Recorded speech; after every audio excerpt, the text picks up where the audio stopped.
All right, let's get started. Now, first of all, thank you very much for coming here to share this with me. And today I'm going to talk about the vitamin C and integrative medicine in the prevention and treatment of COVID-19. And as you see at the bottom of this, I like to thank all the scientists and doctors in the International Society for also molecular medicine. I think I saw Dr. Gonzalez, Dr. Michael Gonzalez here, and he's been great. And here are some of the, at the very beginning of the COVID-19 breakout in China, we formed a international medical VC medical support team. This is the list of those. And it's not, this was early on. And we see a few worldwide experts on vitamin C. You see Dr. Thomas Levy here. You see Dr. Yanagisawa, the president of ISOM, and Dr. Andrew Shao here, and a few others here. Now, first of all, let's review some of the characteristics of COVID-19 virus. Now, first of all, it is an RNA virus. What does that mean? That means that RNA is a single-strand nuclear, the nucleic acid peptide. I mean, RNA. And it is very easy to mutate because it's not double-stranded and it doesn't have a correct copy once it's mutated as a reference. And as far as we know, there are at least 8, actually some reports showing several dozens of different strains. And it is very easy to spread, and it's mainly a respiratory virus. It starts from your lungs first. And in the lungs, the key pathologies are it causes pneumonia, acute lung injury, and acute respiratory distress syndrome, and some of people may die, as you know. What does all these mean? Now, let's look a little bit at the the epidemics and the pandemics worldwide. It's very disturbing when I did this. So Wikipedia has a list of the epidemics and pandemics. It listed 98 epidemics and pandemics in the 200 years of 19th and 20th century. 98, almost 100. And I counted, out of those 98, 14 of them caused 1,000 deaths or more. So I call it major ones, easy for easy comparison. Now, if you go to the current, current century, 21st century, we are barely 20 years. I think we are only 19 years and 3 months into it. There are already 63 epidemics and pandemics, which is roughly about 65% of the 200 years in the past. 11 out of these 63 caused deaths of greater than 1,000. Now, this is very disturbing. From this data, it appears that there's an increasing trend of epidemics and pandemics worldwide. Now, this is very puzzling. We would think that the epidemics, pandemics of viral bacteria origin have to do with the economic and the sanitary conditions. We have to also admit that the worldwide economy and the sanitary conditions today are much better than 200 years ago, 100 years ago, right? However, we are seeing an increasing trend. There seems to be more and more of such epidemics and pandemics. Why? Now that's a question, and I don't know the answer. I may have my suggestion, but now, okay, next. So look at the strategy. Now, if you remember, 17 years ago, we had a SARS, mostly in China and the Southeast Asia. And about 7-8 years ago, we had a MERS, that's mostly Middle Eastern areas. And also we had other Ebola, Marburg, or these, influenza, or these outbreaks. Now, we panicked when SARS hit us in some areas in the world. And we panicked when MERS hit us in parts of the world. And we're panicking right now worldwide in this COVID-19 pandemic. And so all I hear is the world's leaders in politics, in worldwide organizations, science, medicine, and science, medicine, and the industry. All we're talking about, all I hear is vaccine. Now let's look at a vaccine. We all know vaccine research and development takes a long time to reach the clinic. And for example, this time COVID-19. Early on, we didn't pay attention, or some people didn't pay serious attention to it. And by the time it got very serious, which is in short couple of weeks only, couple of weeks, and it widely spread in many parts of the world. And so vaccine is always reactive to an event like this. And people started studying COVID-19 virus back probably in January, which is only a couple of months ago. And we know studying these viral outbreaks, isolated the virus, and develop a vaccine, and then you have to run through a clinical trial, making sure it's safe and it works, and then you manufacture the vaccines for everybody to use. It takes a long time. And a conservative estimate, it probably is about 2-3 years. And what I can say is that we don't have a vaccine for COVID-19 now, and we probably won't see it anytime soon. And by the time, we know the world has already lost a lot of lives, and our economy is in the tank. And if this goes on for another 6 months or 1 year, I don't know what will happen to worldwide economy. So the vaccine strategy appears to be a problem. We didn't have a SARS vaccine, we didn't have a MERS vaccine, we don't have a COVID-19 vaccine. And if we don't change this thinking and mentality and strategy, next time, hopefully not, but it will hit us again. Another major epidemic or pandemic will hit us again. And we've been hit 63 times this century in the short 20 years, okay? So when it happens again, we will panic again. Now this is interesting, this is important. So what I'm saying is that we need a new thinking, we need a new strategy for the prevention and control of worldwide epidemics and pandemics. We need a strategy that is effective and is not pathogen specific and is widely available and inexpensive.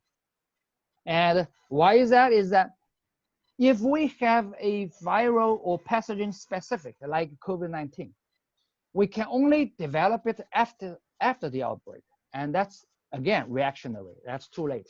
We need to have something that's proactive. When that happens, we have it. And it also has to be readily available and inexpensive. So today I'm going to talk about vitamin C and integrative medicine measures. And these are the measures that uniquely qualify. And I'm not aware of too many measures like this existing today. Now, let's review the key pathology of COVID-19 a little bit. And COVID-19 primarily, as I mentioned, affects respiratory system and causing pneumonia, acute lung injury, acute respiratory distress syndrome, and some of them may lead to deaths.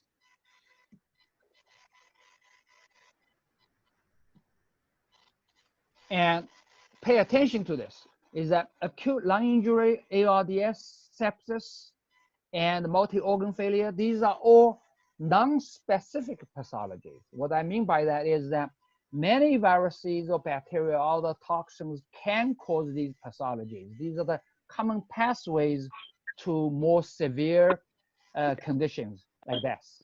So if this provides an excellent target for us to manipulate, to manage. And so because the ARDS and acute lung injury, please mute yourself, okay, because of the background, you will interfere with others. And so the COVID-19, the underlying pathology primarily is cytokine storm or increased oxidative stress These again are non-specific mechanisms. So if we target the increased oxidative stress early on, and we may be able to prevent these patients from developing more serious conditions, and we can save lives, and the world doesn't have to panic like what we are. And again, vitamin C and other antioxidants are promising agents for this purpose. Please mute yourself. I hear lots of background noise. And also, please do not write on the screen.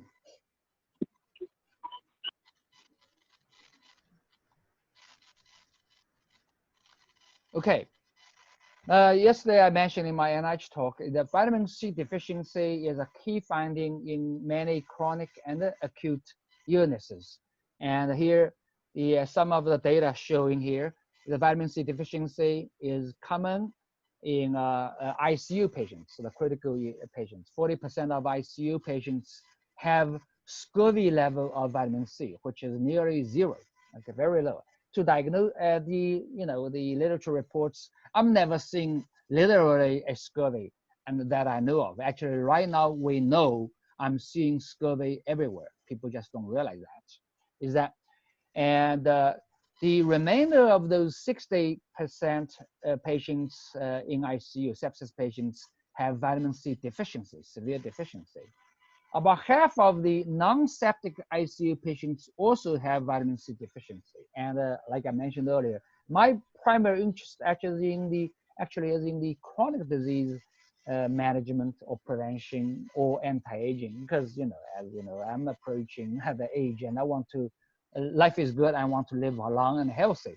So prevention is worth a lot to me. So I'm more interested in the chronic disease management in an integrative medical way, or also molecular way. Now, so we know vitamin C deficiency also widely exists in diseases like metabolic syndrome, diabetes, hypertension, and coronary artery disease, as well as cancer. Okay, those are very critical. Now, talk about pneumonia, the key pathologies of COVID-19. So we know literature shows a lot of abundant evidence that high-dose IV vitamin C prevents and improves pneumonia. Here is a review article about 2-3 years ago that shows that the vitamin C cuts the risks of catching colds by 50%. And this is particularly true in physically active adults and people under stress. And there are a lot of clinical randomized control trials study show that the high-dose vitamin C is effective in various conditions, including common colds, pneumonia, and pneumonia treatment, and also in tetanus. Here, I might add, there's a book some of you may know by Dr. Thomas Levy, a great friend of mine, and also a very active expert in the International Society for Orthomolecular Medicine. And he wrote a book called Primal Panacea, which is actually an excellent review book. We know there are review papers in the literature, but this topic is too big for one paper to review. And here it says, 148 animal studies show VC can alleviate, prevent bacterial infection. Actually, there's a lot more than that. And vitamin C treatment has been used widely in almost every kind of viral or bacterial infection that you can think of. And the Primal Panacea makes a great list of those. And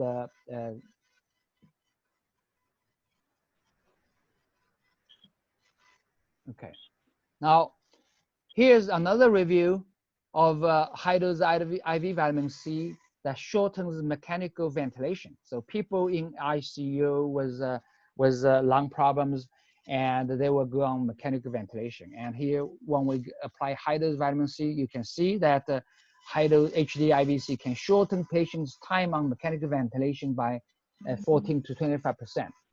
The 25% is among the patients who receive IV vitamin C in the doses of 1 to 6 grams a day.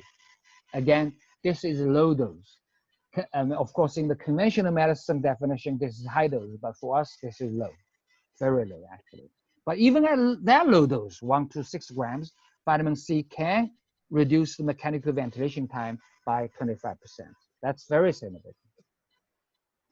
And also here, high dose vitamin C can prevent multi-organ failure.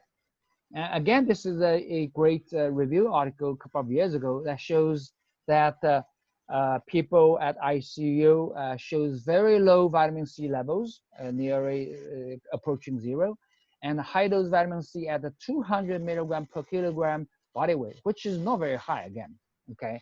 This is 0.2 gram per kilogram of body weight. Now for somebody who is 50 kilograms body weight, that's only 0.2 times 50, that's 10 grams a day, okay? It's higher than before, 10 grams.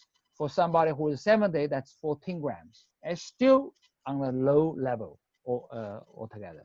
But so even at this low level, okay, 10 to probably 15 grams of vitamin C, it shows plasma vitamin C levels can reach about 3 millimole on day 4. Now let's put that number into perspective. Ordinarily, people eat a balanced diet may be able to achieve a vitamin C plasma level in the blood, vitamin C level in the blood of 70 micromole. 1 millimole is 1,000 times of micromole. So 3 millimole is 3,000 micromole. Okay, that's 3,000 divided by 70, that's about 40 times. Am I right? Yeah, over 40 times higher. So, and for scurvy, again, the vitamin C level is less than 11 micromole. Okay, so even at that 0.2 gram per kilogram body weight, you can achieve a pretty high level of vitamin C plasma level. Now, talking about ARDS. ARDS is the key mechanism of pathology underlying COVID-19 severe critical cases leading to death. So there's been a lot of studies on IV vitamin C in ARDS. This is the first reported trial maybe in 1989. That was probably the first trial. And that there were like 32 patients divided into 2 groups, 16 each. And it shows again, the vitamin C here is only 4 grams a day. So it has some other antioxidants like NAC, selenium, vitamin E in it. The high dose vitamin C group showed a 47% reduction in mortality. Another study in 2016 studied 96 septic patients that showed high dose vitamin C, this time is 6,000 milligram or 6 gram vitamin C. It also has hydrocortisone and thiamine, which is B1. And that cuts the mortality by 32%. And a recently published, probably the largest clinical trial on sepsis and ARDS, and Dr. Fowler talked about this yesterday as well at NIH. This citrus ALI trial is a multi-centered RCT with 167 patients of sepsis and ARDS. And again, the vitamin C level actually is low. It's 50 milligram per kilogram body weight. And that's only a couple of, that's basically 35 or 3.5 grams of vitamin C for somebody who is 70 kilogram in weight. Okay, so that's only a couple of grams of vitamin C. Again, it is low dose, it's a low dose in our opinion, but even that, it shows the high dose, vitamin C at this level shortens the stay at ICU. It cuts down the mortality rate. Now, let's look at COVID-19. We know COVID-19 is a primary causes pneumonia, ARDS. And so high dose IV vitamin C has been tried and is still ongoing right now in China. Now, these are the preliminary data and the impressions only, okay? The final data is being tallied and will be published hopefully soon. So in the Shanghai group, and this is up to about 2 weeks ago, I think it was March the 17th. So out of 358 total confirmed cases of COVID-19, about 50 received high-dose IV vitamin C treatment. The doses this time is much higher than these other studies in the past. The doses are 10 grams to 20 grams, 10 grams every 12 hours. And those moderate cases received 10 grams, and those critical cases received about 20 grams. Occasionally, these patients may even receive a bigger bolus dose. Okay. Now, the overall impression right now is that out of those 50 patients, there appears to be a shorter hospital stay of about 5 days compared to a 30-day average hospital stay. And also, no one in the vitamin C group died.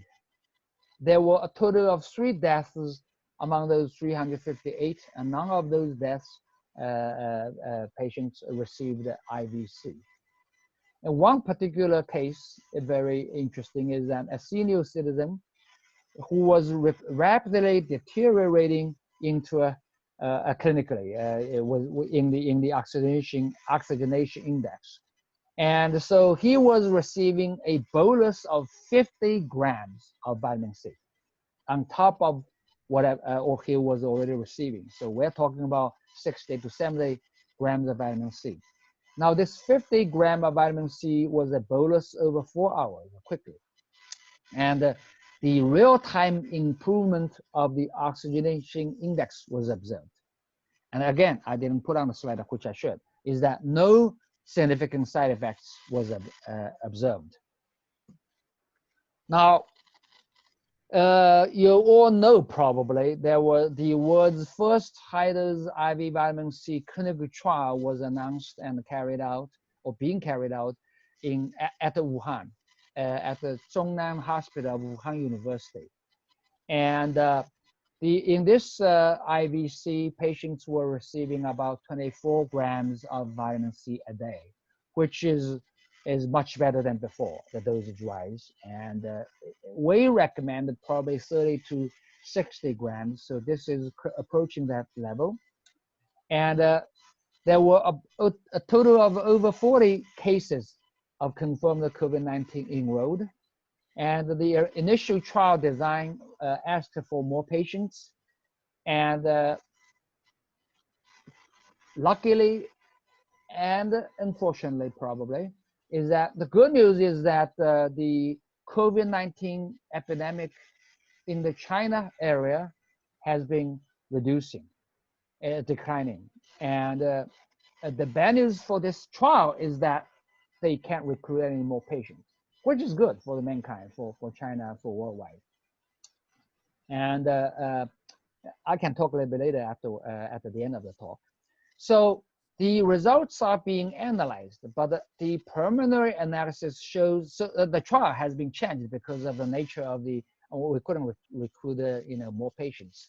So the impression so far is that the high dose vitamin C seems to be effective, and the laboratory data shows significantly improved inflammatory markers and the metabolic and organ function tests, for example, the liver function tests or renal function tests, all smooth and normal.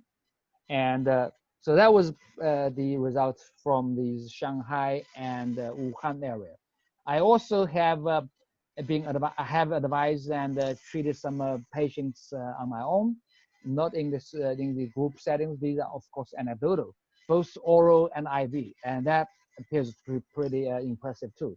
Some of you may know I have reported on the YouTube, which I'm not going to repeat here. And because of the evidence in the literature and also the preliminary data in clinical experience, both Shanghai and the Guangdong province. Shanghai is a city that's like Washington, D.C. in the United States. And Guangdong and Shanghai are both major provinces or cities in China.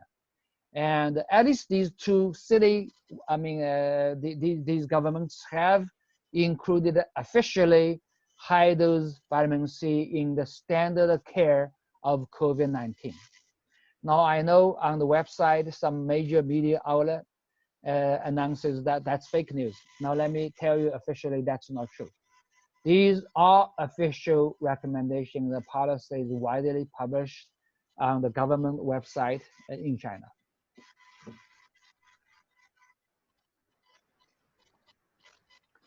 Okay, so so far we talked about the IV vitamin C. Now let's look at, actually I'm more interested in the oral vitamin C. Why? Because I think the more importantly is the vast majority of us, those are in the audience, and we probably, hopefully we won't reach that moderate to critical stage. But how can we prevent the public? How can we treat the public, most of the people, in this COVID-19 and in the future, in common cold as well? Now let's review some of the literature here. Now last year, I think that, this year, I'm sorry, 2020, I think this was published in February. There's an article published in the British Medical Journal, Military Health, a large study coming out of the South Korean Army. There were 1444 South Korean Army recruits. These are young folks, about 22 years of age. They were divided into two groups. Vitamin C group received 6 grams of vitamin C daily.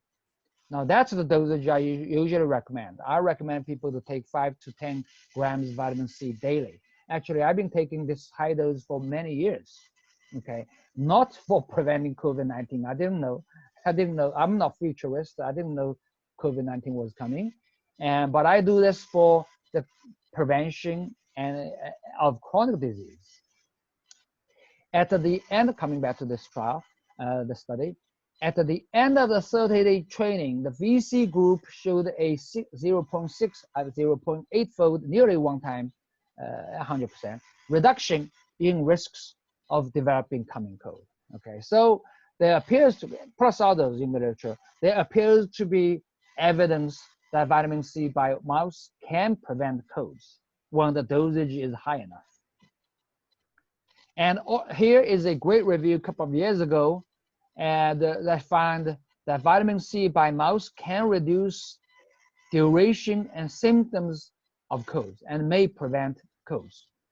Now, this is a meta-analysis which basically pulled 29 qualified clinical trials in order to, scientifically, all these clinical studies, they have to meet certain criteria.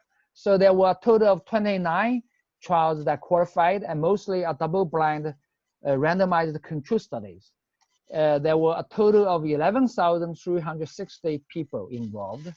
And here are some of the major conclusions. One is that low dose, again, 200 milligram daily, to me, that's a joke, okay?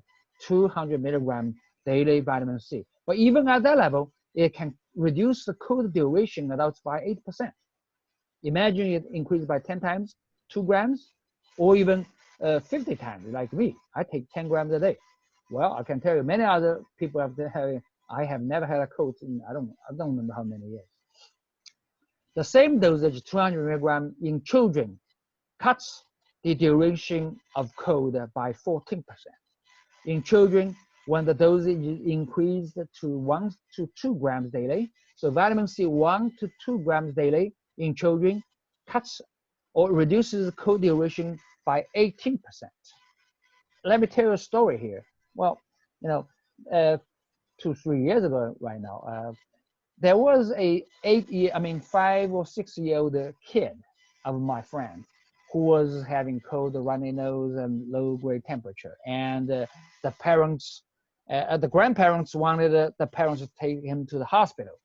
And the parents are big believer, my friends, and a big believer of vitamin C. So he asked me for my help to convince the grandparents, don't go to the hospital. I went, I brought with me some vitamin C. So what I did was poured 5 grams into orange juice and make the kid to drink at the spot. And by the evening time, this was about lunchtime, by evening time, fever is gone, everything is gone. Now, also the trial found vitamin C reduces the severity of common cold. And when the vitamin C dosage is about 8 grams daily, the results are much better.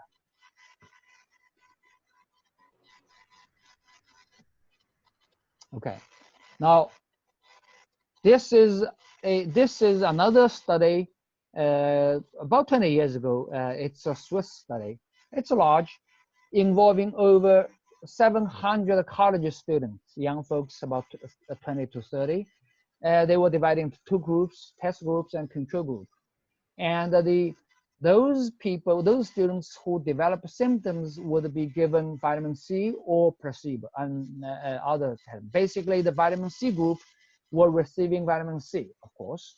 The control group, the other group, were receiving pain relievers or nasal decongestants, like what we ordinarily would, right? The VC group, this is 20 years ago, and very interesting, is that the VC group were receiving high doses of vitamin C. The treatment today we recommend is very similar, is that these people would receive 1,000 milligram or 1 gram of vitamin C every hour for the first 6 hours, and then followed by 1 gram 3 times daily.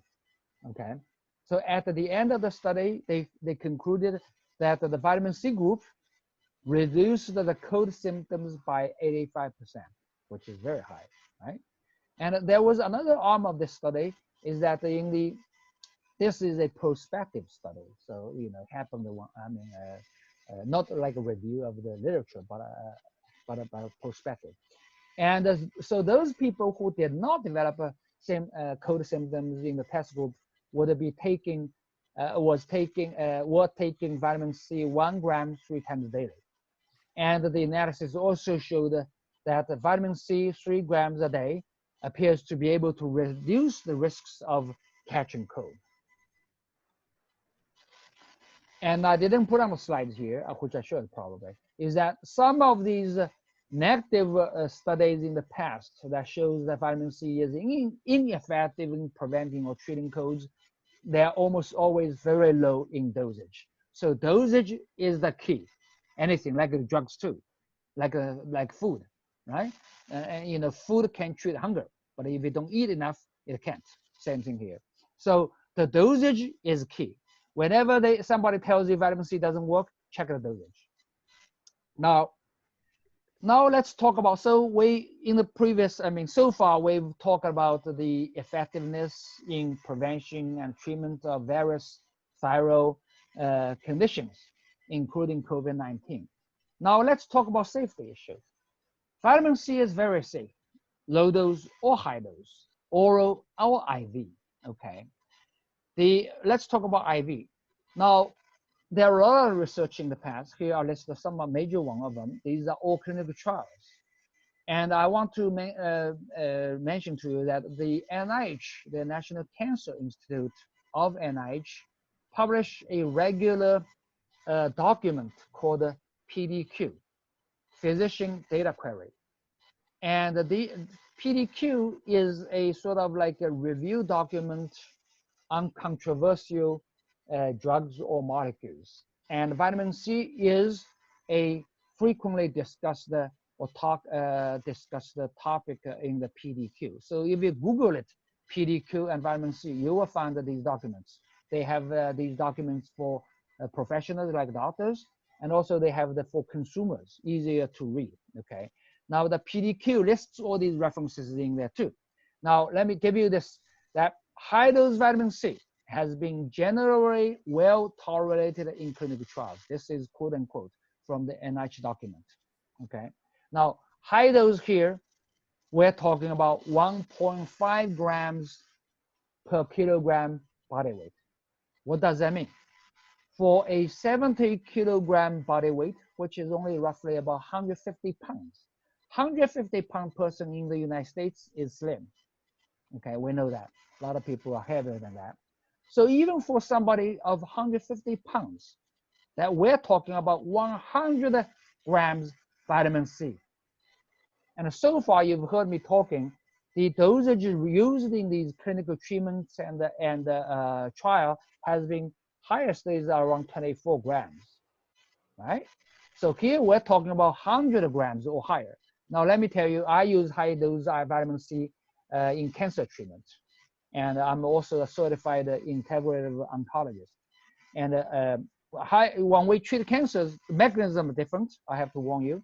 that when we treat cancer patients, I usually use up to this high dose. Okay, even at this high dose, 1.5 gram per kilogram body weight, vitamin C is very safe. Okay, no significant side effects. And on this topic, let me briefly mention to you the oral vitamin C. The oral vitamin C is also very safe.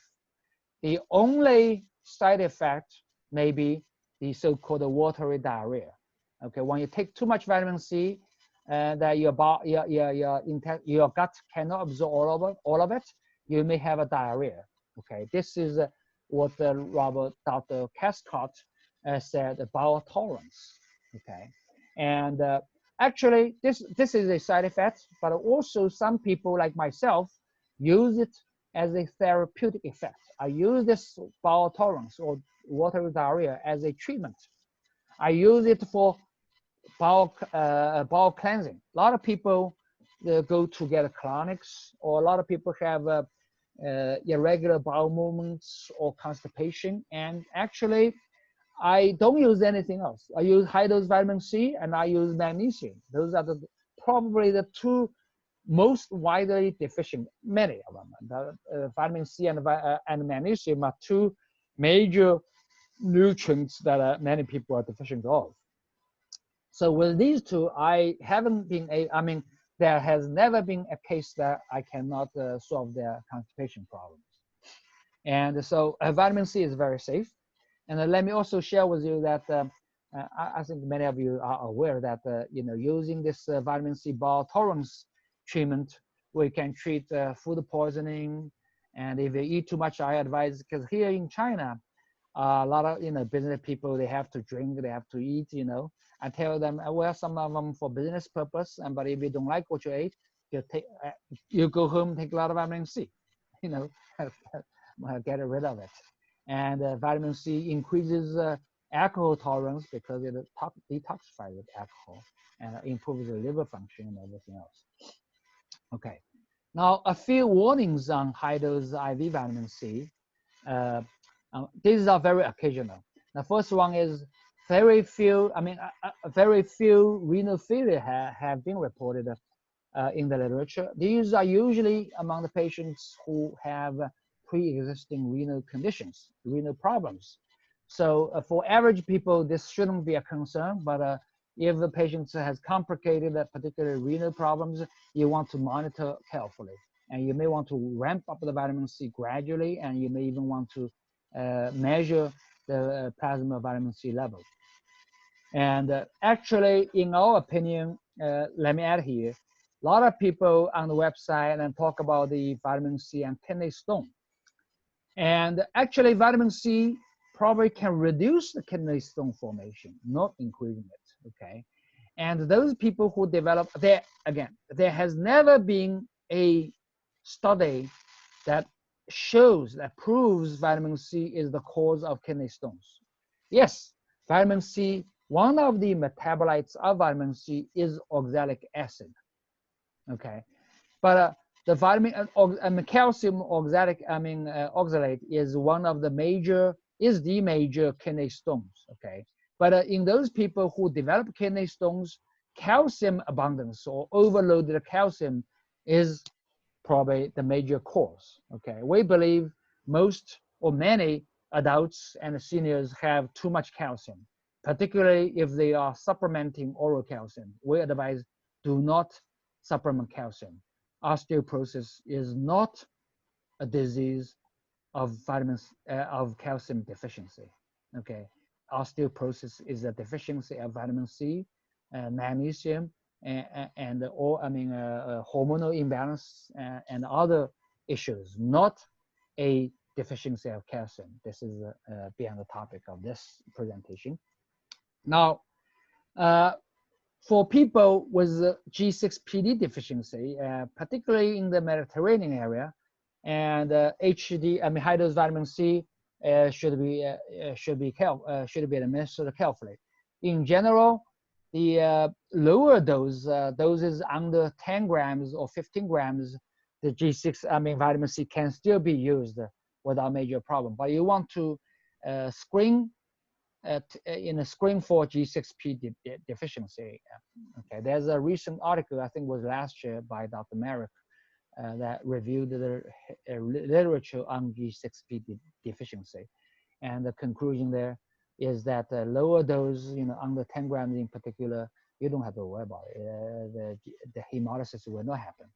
And some people ask about oral.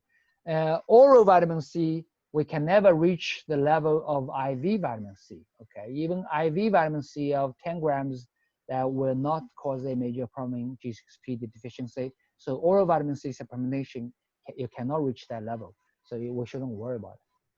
And also high dose vitamin C will increase the absorption of iron. So people are already high in iron. For example, hemochromatosis patients, we should be careful with high dose vitamin C. Let's talk a little bit about mechanisms. Vitamin C, why it works and how it works. Vitamin C primarily, first of all, Dr. Pauling, as you all know, first proposed that vitamin C may be able to prevent and treat common colds and other viral infections, as well as 1971. And the vitamin C may have direct virucidal effects. So vitamin C may be able to directly kill virus upon contact or nearby. And so primarily through the production of hydrogen peroxide. Vitamin C, upon its oxidation. But basically vitamin C will be oxidized, and hydrogen peroxide is a byproduct of that. We all know hydrogen peroxide is a household disinfectant. It can kill bacteria, fungi, viruses upon contact.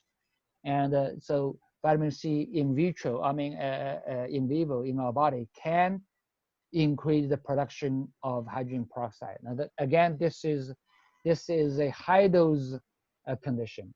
You need to have a high dose in the blood to have this effect. And vitamin C also improves and boosts our immune mechanism, okay? Primarily by increase the macrophage, neutrophil, basically the immune cells capability. It also makes our immune cells to go to these infected areas, okay? And also vitamin C may negatively inhibit viral replications, so stop or prevent the viral growth. And as I already mentioned, vitamin C is a powerful antioxidant. It is a powerful and a prototypical antioxidant. Along with other antioxidants, it is able to protect our normal healthy cells from oxidative damage from the cytokine storm or oxidative stress induced by virus, bacteria, and other toxins. And actually, as a matter of fact, as I mentioned, that I've been taking oral vitamin C, and also I have been getting IV vitamin C for myself. Yes, I get 20 grams every time I do.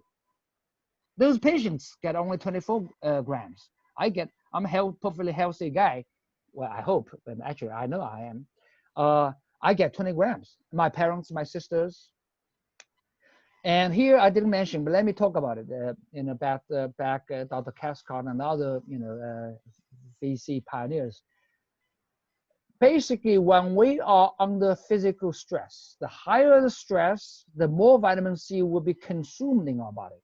Okay, because all these radicals, free radicals, will oxidize our vitamin C. So vitamin C will be consumed very quickly, and that's why in acute and chronic diseases we see vitamin C disappear very, very quickly. Okay, and then the like a scurvy condition will result.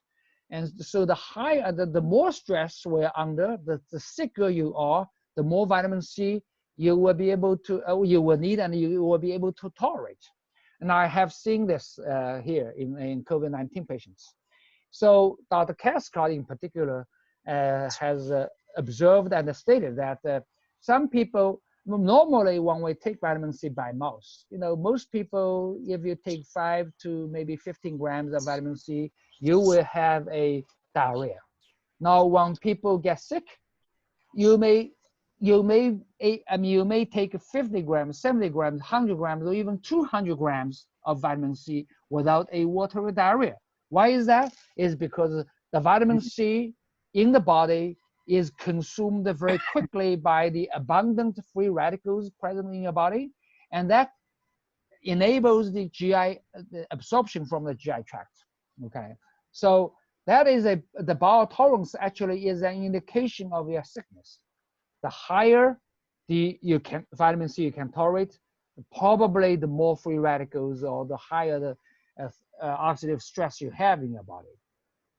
Okay, so this is the oxidative. I mean, this is going beyond the scope a little bit again. Here is that we believe, or I believe, many of us in the also molecular society also believe that life essentially is an electric phenomenon. Okay, our body is, you think it's a physical body. Actually, we're electricity. Okay, we are alive because we have the EKG. I mean, we have the electricity in the heart, electricity in the brain, electricity everywhere in your cell. Without the electricity, we're not alive. Okay, we're electrical body. So basically electricity, as you know, electricity is the flow of electrons. And so flow of electron is basically giving out, donating or receiving electron. And that in biochemistry is redox. Okay, so it is oxidative stress. I mean, oxidative, the redox reaction. Okay, so essentially, health and all disease boil down at the biochemical level is a redox reaction. Okay, it's a reaction between oxidants and antioxidants. All toxins, including viral infection, fall into this category. So chronic diseases, usually we see, every chronic disease that I have researched, particularly including diabetes, the metabolic syndrome, hypertension, coronary heart disease, cancer, autoimmune disease, they all have elevated oxidative stress. And aging, there are two major features of aging, which I'm very interested in because I don't want to get old. Life is good, right? So the two major features of aging and chronic diseases are increased oxidative stress and increased calcium burden in our body. Do not supplement oral calcium, okay? So it is this antioxidant capacity of vitamin C that I'm particularly interested in. And that is not only applicable in the acute conditions like COVID-19, but also probably more applicable once this is over in all major chronic diseases. Now, actually, Europeans are smarter than the Americans, in my opinion. The European Food Safety Authority, back, this is 14 years ago, in 2006, they already announced they concluded a cause and effect relationship between dietary vitamin C intake and the normal health of the immune system and everything else. And in 2009, EFSA again concluded that in people under stress, okay, physical stress or otherwise, there's a causal relationship between vitamin C intake. This is higher, 200 milligram per day, and between the vitamin C and also the protection of DNA, protein, and lipids from oxidative damage and normal collagen formation. Here, that's critical. Collagen formation deficiency is a major challenge to our health, where people don't realize and doctors don't realize this. Collagen appears to be only the subject of ladies' talking about beauty. Okay, actually, we cannot survive. Our body, 15% of our body's protein is collagen. Do we realize that? Do we pay attention to this? We always talk about DNA, genes, and everything. What we don't realize actually is that collagen is critical. Collagen is the cement that holds all our cells together. Okay, when collagen synthesis is deficient, our cells will fall apart. Disease will happen. Okay. Now, so here, let's talk about a little bit practical how we can prevent COVID-19. And this is of course, incomplete, but at least, so from an integrative medicine view, we need a holistic, balanced, and natural ways in the prevention and treatment of diseases. Okay, this, of course, because our focus here is vitamin C. Now, for vitamin C, I recommend for prevention 5 to 10 grams, at least twice a day for convenience. But if you can take divide into multiple times. Okay. And for prevention, I think twice a day is easier because it's hard to remember. I forget too. Usually I do it in the morning and at night. So the way I do it is we have these vitamin C in 5 grams per packet. It's easy to carry, and we have it in our clinic.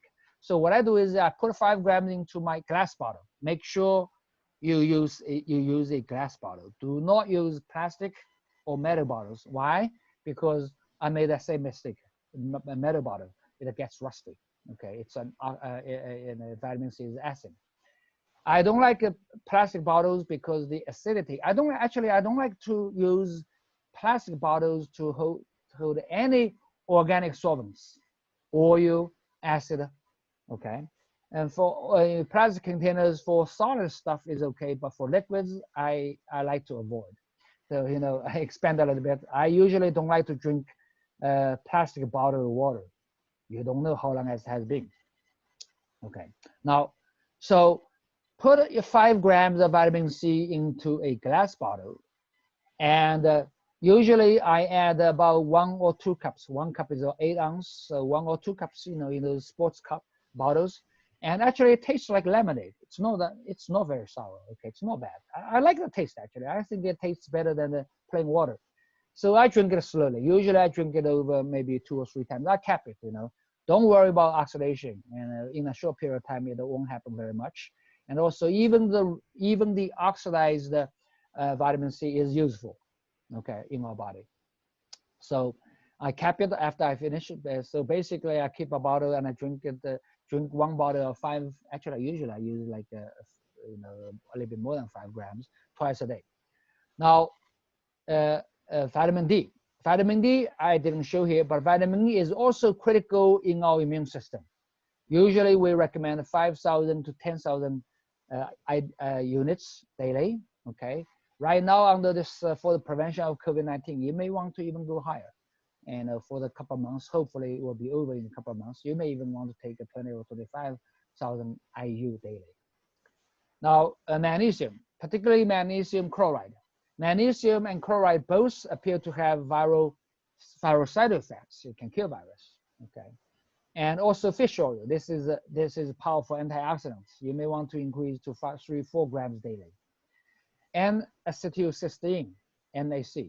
This is a precursor to glutathione in our body. So taking NAC, we will be able to provide more building blocks for glutathione. Glutathione is the major intracellular antioxidant. Zinc, as we all know, zinc is critical in killing the virus. And expand here a little bit. The hydroxyquinone, widely talked about, actually is an ionophore of zinc. Basically, it's like we can consider as a cofactor that makes zinc working more efficiently. Okay, these are all also molecular concepts, and also hydrogen peroxide. We're talking about hydrogen peroxide, and there has been, doctors use hydrogen peroxide in IV. They used it in the Spanish flu 100 years ago. Okay, and here we're talking about 3% hydrogen peroxide nebulizing. So you can put hydrogen peroxide in the, like the, inhaler, like not inhaler, but a nebulizer in like asthma patients, right?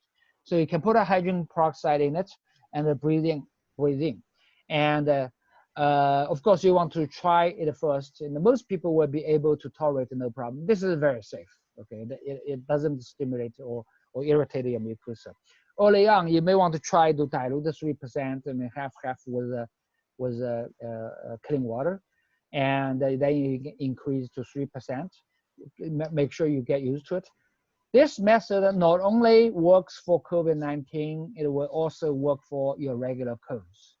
And I have tried it personally. It works, and I have talked to many patients. And I learned this primarily from Dr. Thomas Levy, a doctor I truly trust. So try this if you can get hold of a nebulizer and a 3% hydrogen peroxide right now. Ordinarily, these are very widely available, but right now it's hard to get them probably. Okay, so if you have a common cold or mild viral infection or even mild COVID-19, what do you do if you stay home? Of course, I advise you to follow the government's advice. And here is some what I recommend at home. Vitamin C, you want to increase, like I discussed earlier. You want to take 1 to 2 grams or more every hour. Okay, this will be able to maximize the absorption. Okay, and to the degree of bowel tolerance, basically to the degree of developing watery diarrhea. Okay, so once you reach a diarrhea, you may cut down a little bit. Right before, for example, if you take 3 grams every hour, you find you have diarrhea, then you cut down to 2.5. See if it still does.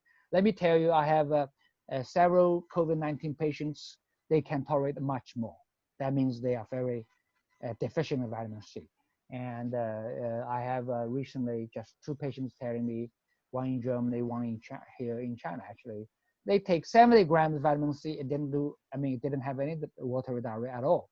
And when they take vitamin C, the symptoms are controlled. They feel better. But if they skip a dose, they forget to take a dose, they feel the symptoms again. COVID-19 appears to linger longer than common colds. Okay, and so you should continue this vitamin C even if you are receiving IV vitamin C. Okay, and also you should continue this oral regimen until the symptoms are over, completely over. And even that, you want to go beyond for a few extra days. Then come down to your regular maintenance dose. And vitamin D3, like I mentioned, you may want to, for the next couple of months, at least before summer, you may want to increase dosage to 25,000 units. Here in the Northern Hemisphere, we're still in the early spring. We don't get a lot of sunshine yet, so most people are deficient in vitamin C at D3 level. Vitamin D toxication is very unusual, okay? Vitamin D is very safe. And magnesium chloride, we mentioned 1 gram a day. And the fish oil, like we discussed, and NaC, zinc, you want to increase those to maybe 100 milligram, at least for the duration of this COVID-19. And hydrogen peroxide, you may want to nebulize 10-15 minutes, a couple of times a day. Actually, this hydrogen peroxide can also be used as a prevention method. I think I mentioned about it. If you go out to run errands that you have to, for example, buy grocery, and you come home, you're worried about you may be contaminated, you can use this hydrogen peroxide, nebulize, breathing a few times. And also, I normally, when I go out, I would come home and do this, and also I'll take a lot of vitamin C before I go out, and when I come back, kill it, even if we catch it. So chloroquine, and if we can, get hold of the vitamin C in treatment, you may use 500 milligram chloroquine twice a day for 5 days, or hydroxychloroquine, 400 milligram twice a day for 1 day, and then cut down the dosage. And this works well with zinc. And you may well use that melatonin. Melatonin also appears to have anti-inflammatory. It is a powerful antioxidant, we know, melatonin. Okay, and high dose vitamin C. If you are able to receive high dose vitamin C, we usually recommend 30 to 50 or even 60 milligrams, 1,000 milligrams, or 30 to 60 grams over 24 hours, at least for 7 days, along with oral vitamin C. And after the symptoms are gone, and you will want to continue your oral vitamin C. In summary, so here's the summary. So I'm not going to go over this. This is all for the NIH. At the end of it is that high dose vitamin C appears to be effective, at least in some cases, in preventing viral infection.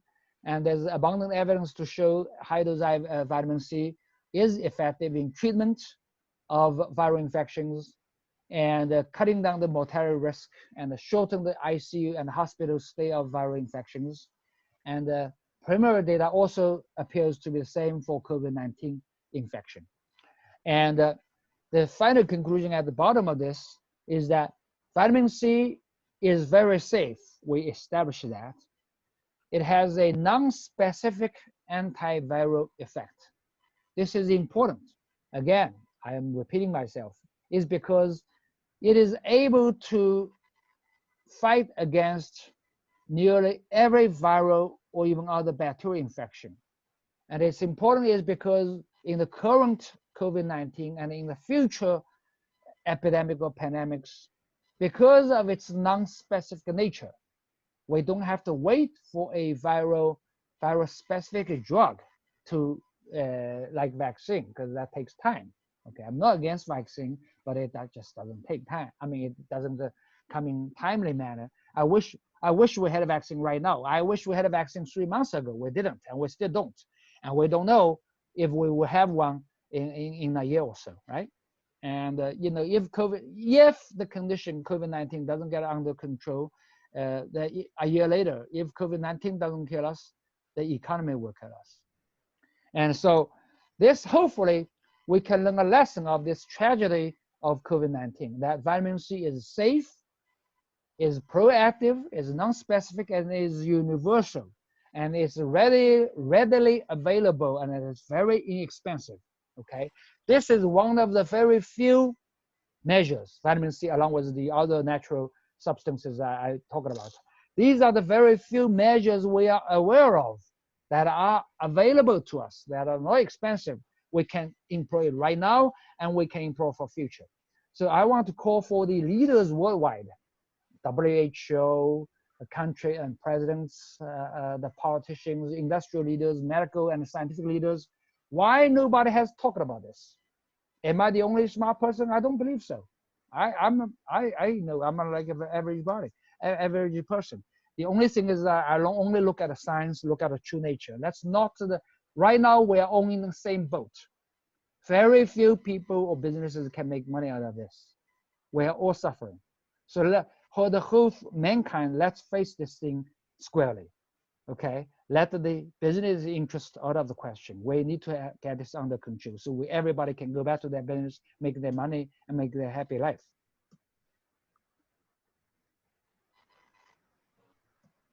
Thank you. Okay, so in one of my papers, publishing the medicine in drug discovery, it's a peer-reviewed worldwide journal published by Elsevier. I asked, the title of the article is, can early and high intravenous dose of vitamin C prevent and treat COVID-19? My answer is yes, early and large dose. We always say an ounce of prevention is worth a pound of treatment. Prevention is a lot easier. Like, as I shown throughout this presentation, that the increased radical outburst, the cytokine storm, is the key pathology underlying this. We want to kill it. We want to prevent it from happening. Okay, so early and large dose. Again, it's very safe and inexpensive, and there is no reason why we don't use this. And I seriously, I don't want to say this, but I think I should. Is that we talk about science.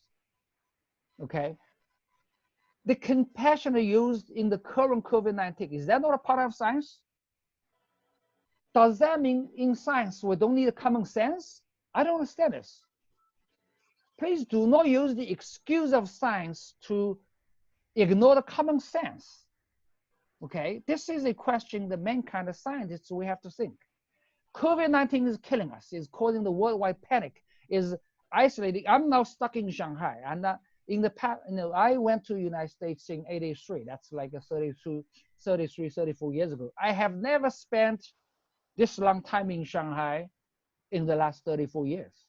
And I've been here. I love to be, because my parents are here, my home country, But I'm stuck here in Shanghai. There are no direct flights between US and China because the world now is all in isolation. We need to get this under control, all right? So let's use this method and others use widely and get COVID-19 under control so our lives can go back to normal. Now, I really think this is an incomplete list of the people who helped me in various capacity, and particularly those experts and doctors and scientists at the International Society. of also medical medicine who have been very active worldwide in promoting and educating the public and the professionals on vitamin C. And I truly am indebted to them. And here are my emails. And this is for NIH. I should take that down. But here are my, if you have any questions. So that's any questions, you can unmute yourself and we can have a few questions, please.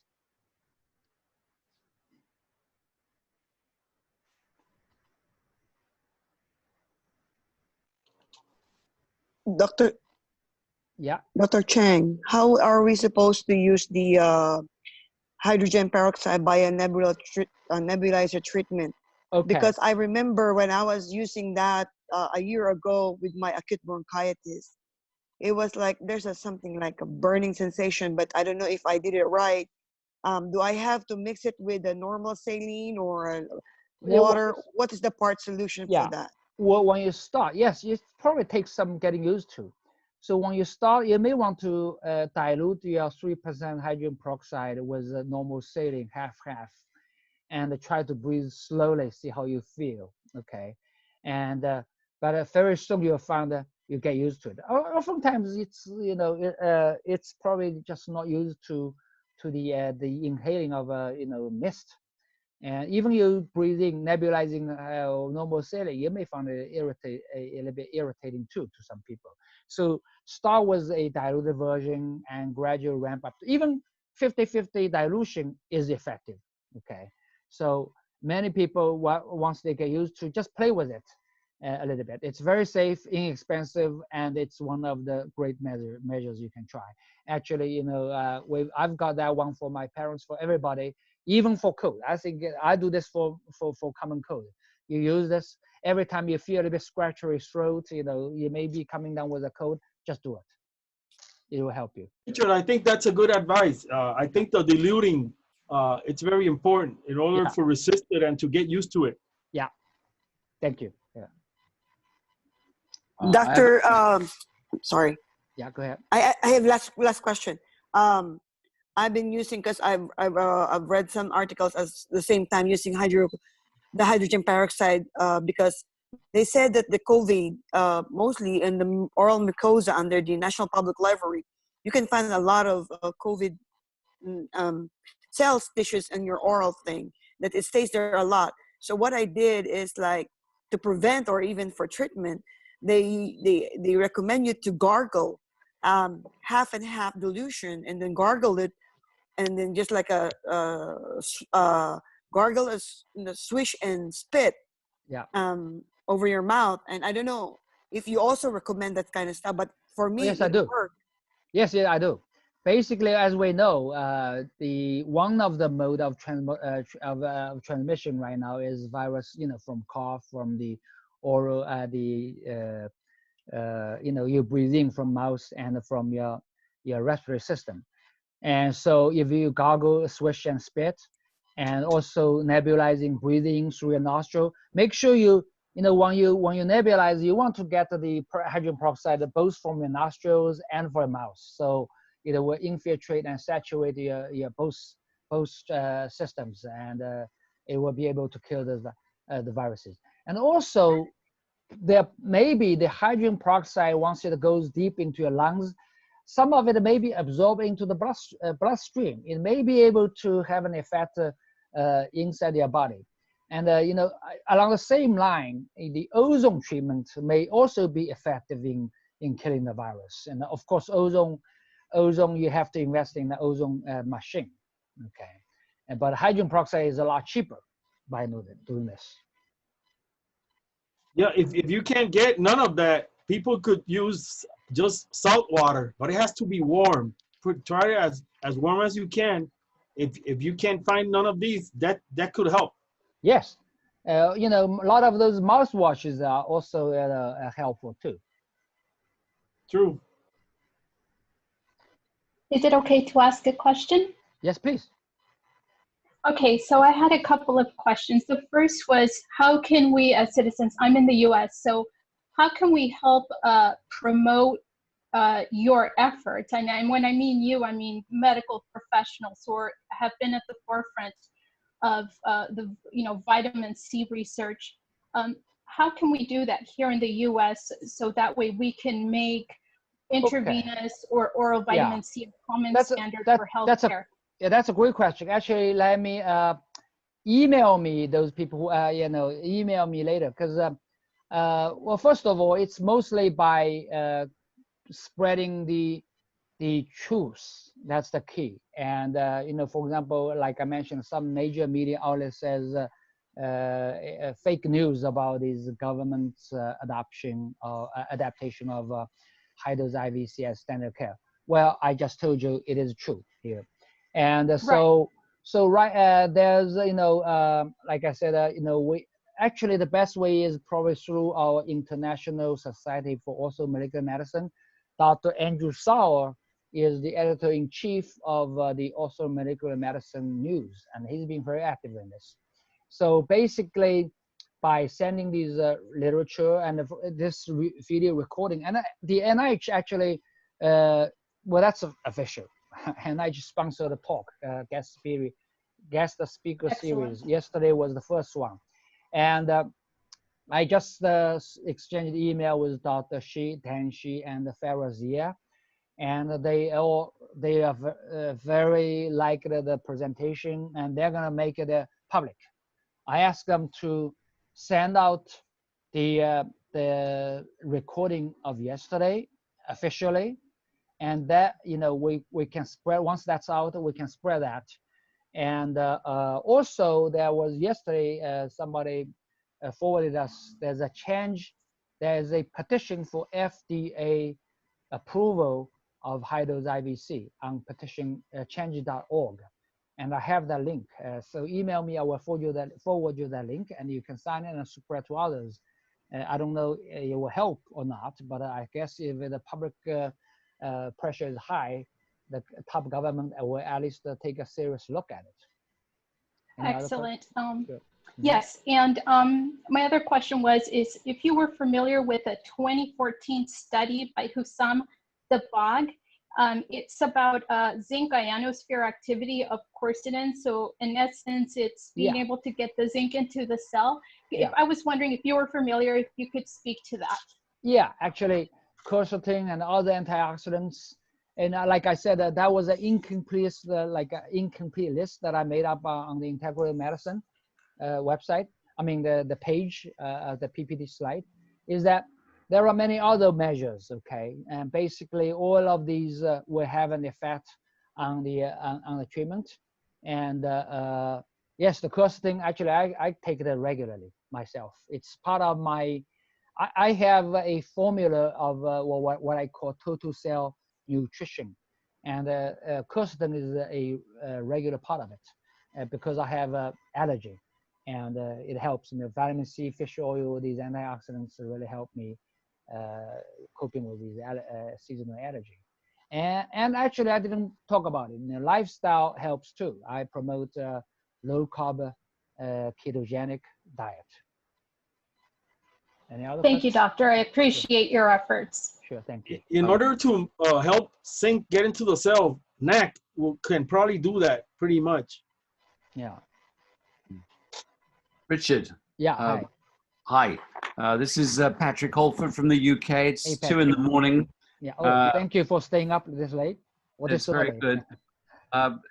Two things. I have two questions, but the first is more information. Tomorrow, we've arranged for the leading professor of the National Health Service in the UK, Professor Ajit Lalvani, who is professor of viral pandemics and pneumonia. He is the top dog. And the big problem in the UK, this has been completely ignored. And because we have a national health service, we don't have really private hospitals functioning in that way. Until we initiate a trial here, really nothing's going to change. And he is willing to do that, but he's going to need preliminary data from the controlled trial of Professor Peng. So that's just giving you a heads up on that, because if he gets that, we can actually get a trial going on here in the UK. Yeah, may I interrupt here a second, interject? Before I forget, actually tomorrow, let's see, April, I think it's the April 10th or the evening of April 9th, we will have Dr. Pan online in a talk. Yes, yes, Okay. I yes. announced in the email. If anybody who's interested, send me an email. And I've been having a couple of lectures. So I'm getting a little bit confused. I think it's the 9 p.m. U.S. Eastern Standard Time and 9 a.m.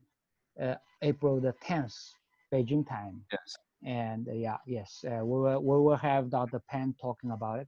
And Good. also So talk to if you your get- UK leaders. Actually, here's one thing is do not view COVID-19 virus as a unique disease. It is just one of those viral diseases. You also understand every viral infection is a little bit different. But again, look at the key, I present enough data here. The key mechanism, pathway to severe morbidity and mortality is the same. That's the message I want to say. One of the problems of the orthodox current medicine is that we view every disease as an independent disease. We do not go beyond that. Look at the underlying mechanism. Actually, they're very similar. Like I said, increased oxidative stress. Okay, that's one major common mechanism. Again, this boils down to it's not genetics. Okay, it is the food that we eat, the water that we drink, and the lifestyle we lead, and what's in our environment. That is the predominant contributing factors to our disease and health. It's not our genetics. Okay, it's not the One important thing, Richard, is that of all the stuff used against this SARS-CoV-2, the one that has the most antiviral mechanisms is vitamin C. Vitamin C should be the first tier of choice of treatment. Yeah. There's 10 mechanisms that vitamin C can be antiviral. There are 3 direct mechanisms, and there are 7 indirect mechanisms. So a bunch of them, I mean, including a direct inhibition and destruction of the viral capsid, and also the mopping of the cytokine storm, and also increase in humoral immunity, cellular immunity, antiviral proteins. So, I mean, you take a pick, 10 different mechanisms. None of the things that are being used against this virus has more antiviral mechanisms than vitamin C. Yeah. Is this the Dr. Michael Gonzalez? Yes. Oh, well, let me introduce to the audience. Dr. Michael Gonzalez is one of my mentors in vitamin C. He is a worldwide expert on vitamin C. He's used vitamin C, he's published extensively, and he has vast experience in vitamin C. And thank you again, Michael, for all your support. Thank you. You've done a tremendous and commendable job. So thank you very much. I really congratulate you on that. Yeah, thank you.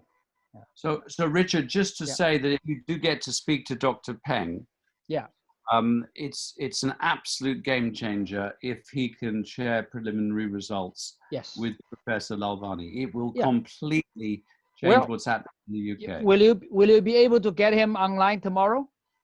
That's certainly the intention, and yes, he has actually himself just recovered from 2 weeks of COVID-19 viral pneumonia. Oh, and also but he's very much on side, but he knows the process. Now, another question, the melatonin thing is very interesting. I'm sure that everyone listening knows something extraordinary about COVID-19, which is that it really has no fatalities below the age of 9 or 10. Yeah. And in Worldometer's data of 100 and whatever it is, 26,000 people, there is not one single fatality.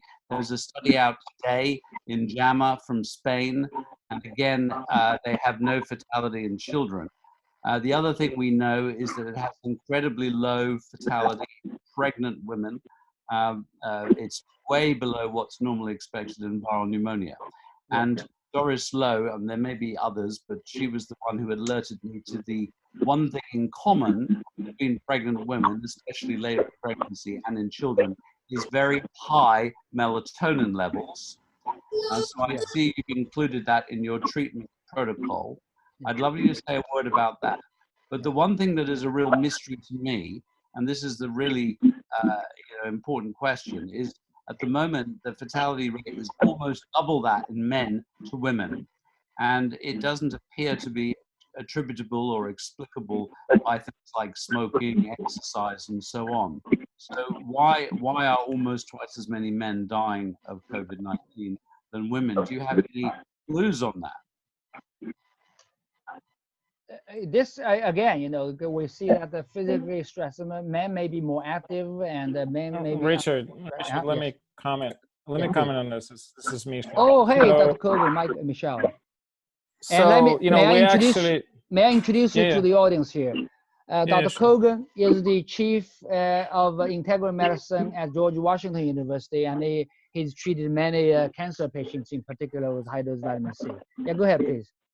Yeah, so, you know, we know from Genius and Mark Levin's studies that man generally has much lower vitamin C level, and smoking depletes vitamin C after approximately 2 weeks. The levels become extremely low, even with a totally normal diet.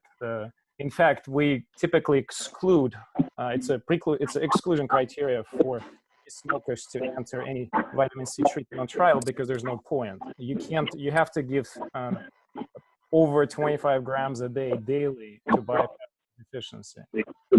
And so I'm also assuming that the men tend to just have higher rates of smoking and most of the time. I think what they found in Italy, though, was the issue was that while there's a big difference in male-female smoking in China, I believe the study I read in Italy was that the difference in male and female is not that much, but they're still seeing the same almost double rate of fatality in the men. So anyway, it's an unfolding subject. It may also be an issue with the receptors, the ACE2 receptors, being more in number in men than in women.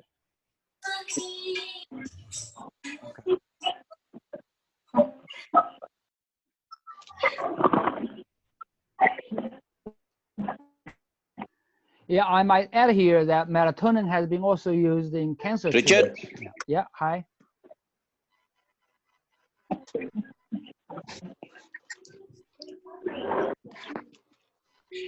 Richard, can I have a comment here? Yes, please, go ahead. This is Dr. Selvam from Malaysia. Oh, hi. Hi, Richard. Yeah, it's a wonderful presentation. Just a comment on why children are not mortality in COVID-19 infection is. One of the reasons is they have higher levels of melatonin. That's the reason why they sleep well. And in children, their thymus activity is much better. So thymus is a very important organ for maturation. So they seem the immune system is more, it's quicker and it's more fresh in the children than it is in the older adults. So the other one is immune system. Pregnancy, the third trimester of pregnancy, there is also an increase in the melatonin levels. That's probably the reason why we don't see much of morbidity and mortality in pregnant women. These are some points that I just wanted.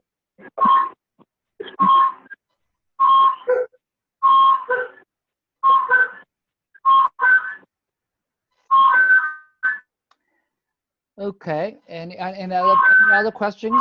I think. All right, thank you all very much for attending. And if you have any emails, you can email me, and we'll try to get this recorded.